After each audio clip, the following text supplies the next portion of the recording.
क्योंकि इंसाफ तो उनको जल्दी नहीं मिला। पुलिस उनके खिलाफ थे, बहुत सारे डॉक्टर बयान दे उनके खिलाफ, बिल्किस के खिलाफ। प्रेग्नेंट भी थी, उसके कोख में बच्चे थे और उन्होंने कहा इन बलात्कारियों को मैं माँ बनने वाली हूँ, मैं 6 महीने प्रेग्नेंट हूँ, फिर भी उन्होंने उनका बलात्कार किया। आज सब महिला नरेंद्र मोदी से पूछना है कि बेटी बचाओ बेटी पढ़ाओ कुछ नारा है, उसमें कुछ सच्चाई है या बस झूठ की कहानी है? वो एक सवाल लगातार उठ रहा है, महिलाएं तो इस सवाल को पूछ ही रही हैं, लेकिन पुरुष भी इस सवाल को पूछ रहे हैं कि क्या बिल्किस बानो, हाथरस और निर्भया, इन तीनों मामलात में कौन सी ऐसी चीज़ है जो इनको अलग कर देती है?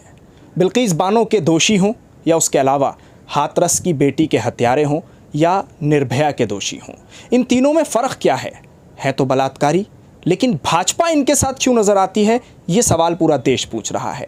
और रिहा करने के बाद इनका इस्तकबाल किया जाता है, स्वागत किया जाता है। हमारे साथ कांग्रेस की स्पोकपर्सन शमा मोहम्मद इस पूरे मुद्दे पर बातचीत करने के लिए मौजूद हैं। शमा जी, सबसे पहले आपसे ये जानना चाहता हूँ मैं कि ये इस्तकबाल क्या दिखाता है, आखिर दर्शाता क्या है ये?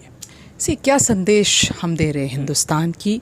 आप किसी को बलात्कार कर सकते हो, और आपने कहा यहाँ हथियार, दूसरे केस में जो निर्भया में, यहाँ भी हथियार है, क्योंकि उन्होंने उनके मम्मी को, उनके बहनों को, 13 उनके जो फैमिली मेंबर्स का कत्ल किया है, वो आपको बोलना है आज, वो भी है। और उनकी 3 साल की बेटी को कत्ल किया, कैसे? उनके सिर लेके फोड़ दिया, पत्थर में डाल के फोड़ दिया। तो वो आप देख लीजिए, और ये सब बिल्किस ने देखा है, और बिल्किस के ऊपर गैंग रेप हुई है, और उनके सामने उनकी मम्मी की गैंग रेप, बहनों की गैंग रेप, उनके बाकी सभी फैमिली को हत्या किया। और बेटी, आप सोचिए, और दूसरी बात क्या है, वो प्रेग्नेंट थी, 6 महीने प्रेग्नेंट भी थी, उसके कोख में बच्चे थे, और उन्होंने कहा इन बलात्कारियों को मैं माँ बनने वाली हूँ, मैं 6 महीने प्रेग्नेंट हूँ, फिर भी उन्होंने उनका बलात्कार किया। उसके ऊपर ये जो जिन्होंने उनको बलात्कार किया, उनका नेबर था, पड़ोसिया था। जब वो छोटी थी, उन्होंने कहा, बिल्किस ने कहा, मैं देख रही थी इनको, वो मेरे नेबर्स थे, पड़ोसिया थे, ये अंकल्स थे मेरा, उन्होंने इनको बलात्कार किया। उसके बाद इंसाफ के लिए उनको लड़ना था, क्योंकि इंसाफ तो उनको जल्दी नहीं मिला। पुलिस उनके खिलाफ थे, बहुत सारे डॉक्टर बयान दे उनके खिलाफ, बिल्किस के खिलाफ, फिर भी उन्होंने, और इस केस गुजरात से महाराष्ट्र, बॉम्बे में उन्होंने ट्रांसफ़र किया सुप्रीम कोर्ट ने, कि उनको पता कि यहाँ इंसाफ नहीं मिलेगा। फिर उनको इंसाफ मिला, बहुत सालों के बाद ये लोग जेल गए। फिर उसके बाद क्या हो रहा है यहाँ इस देश पे, क्योंकि इनको रेमिशन मिला। और आपको पता है कि इस केस में एक चीज़ है कि बलात्कारी को आप रेमिशन नहीं दे सकते। दूसरी बात है, गुजरात की सरकार को इस केस में रेमिशन देना है, क्योंकि ये सीबीआई ने प्रोसिक्यूट किया है। जब सीबीआई प्रोसिक्यूट करता है तो रेमिशन के लिए आपको किसके साथ बातचीत करनी है? केंद्र सरकार के साथ। तो इसका मतलब अनुमति किसने दिया होगा? नरेंद्र मोदी ने दिया होगा। आज सब महिला नरेंद्र मोदी से पूछना है कि बेटी बचाओ बेटी पढ़ाओ कुछ नारा है, उसमें कुछ सच्चाई है या बस झूठ की कहानी है? वो है। एक चीज़ ये भी तो देखी जा रही है ना यहाँ पर कि ख़ास तौर से एक विशेष समुदाय की जो महिलाएं हैं, उनके प्रति जो एक प्रताड़ना है वो बढ़ रही है। जबकि 3 तलाक का जो मुद्दा था, उसको लेकर बीजेपी ने काफ़ी डंके पीटे थे कि भाई हमने मुसलमान महिलाओं के लिए जो किया है वो भुलाया नहीं जा सकता। तो फिर क्या बिल्किस बानो को भुलाया जा सकता है? अब तो दोनों चीज़ें सामने हैं। यही है ना इनका जो डबल गेम, हिपोक्रेसी यही है। वो 1% है जो ट्रिपल तलाक, और उन्होंने सुप्रीम कोर्ट ने नल एंड वॉइड किया था। तो उसका मतलब जो पति है उनको जेल नहीं भेजना चाहिए, क्योंकि उसको नल एंड वॉइड किया हुआ है ना।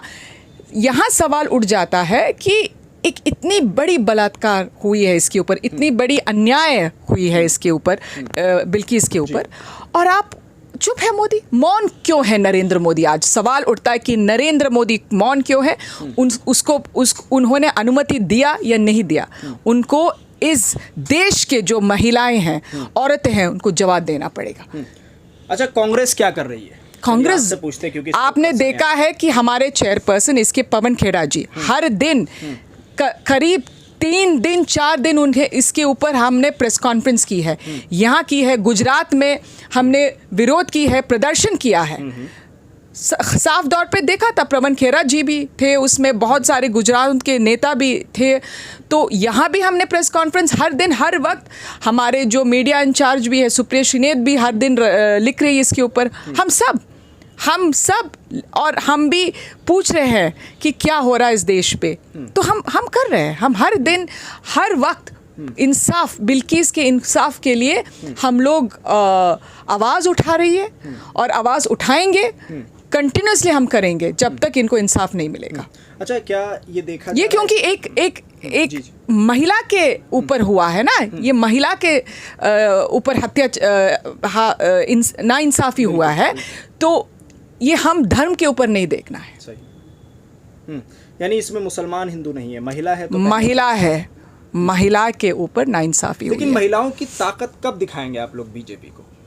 हम दिखा रहा है ना, आप देख रहे हो कि हम हर देखो 40% टिकट किसने दिया है यूपी में महिलाओं को? प्रियंका गांधी जी, कांग्रेस ने दिया हुआ है ना। पंचायती राज में 50% महिला को है ना, वो किसने दिया है? कांग्रेस ने, है ना।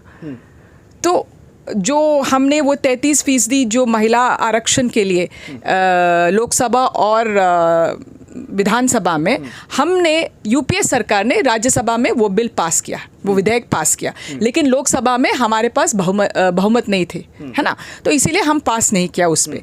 तो मेरा सवाल क्या है, अभी इसके पास बहुमत है लोकसभा में और राज्यसभा में नरेंद्र मोदी जी को, तो फिर वो 33% जो उसके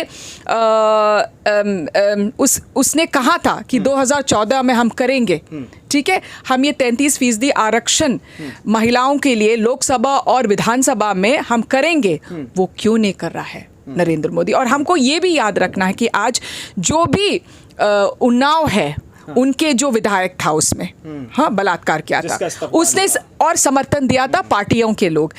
कठुआ एक 8 साल के बच्चे को बलात्कार किया 1 हफ्ते, उनके जो विधायक लोग अभी भी बलात्कारियों के साथ, उसी दिन भी बलात्कारियों के साथ थे, ठीक है। और दूसरी है हाथरस, आपने देखा था, है ना, उस टाइम जो मुख्यमंत्री वहाँ की योगी आदित्यनाथ जी ने कहा कि ये एक षड्यंत्र है, अंतर्राष्ट्रीय षड्यंत्र। मुझे आज भी याद है उन्होंने क्या कहा, अंतर्राष्ट्रीय षड्यंत्र है।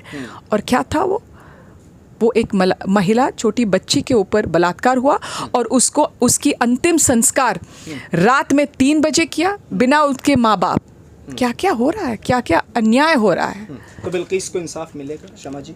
मेरे इसमें इंसाफ मिलना चाहिए, क्योंकि जब नहीं मिलेगा तो पूरे दुनिया हमको कैसे देखेंगे, इस लोकतंत्र को। बहुत शुक्रिया हमसे बातचीत करने के लिए। शमा मोहम्मद हमारे साथ मौजूद थी, कांग्रेस की स्पोक पर्सन है। उन्होंने साफ लफ्ज़ों में एक बात कही है कि महिलाएं अपनी ताकत भारतीय जनता पार्टी को दिखा रही हैं, और अगर बिल्किस बानो को इंसाफ नहीं मिला तो इसका एक बड़ा अंजाम बीजेपी को भुगतना पड़ेगा।